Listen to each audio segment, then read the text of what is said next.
Խոշոր ավտովթարի հետևանքով հիվանդանոց են տեղափոխվել Գյումրու ավագանու անդամ Սարիկ Մինասյանի ծնողները։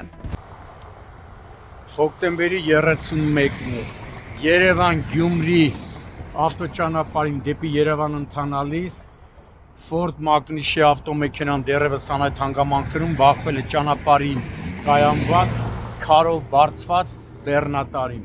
Վթարի հետևանքով Ford-ի վարորդն ու ուղևորը, որոնց առաջին օգնության են հասել քաղաքացիները, ևս քաղաքացիների հայտնածի օպերատիվորեն ժամանակ աշտարակ բժշկական կենտրոնի շտաբօգնության բժիշկների հերթապահ խմբերը տեղափոխվել են Երևանի տարբեր հիվանդանոցներ։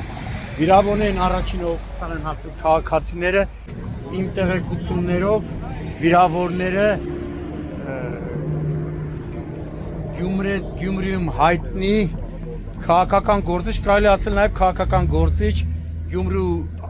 իմ քայլի ավականու թեկնածու Սարիկ Մինասյանի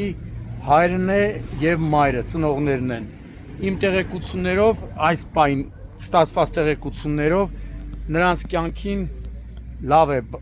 վտանգ չի սպառնում։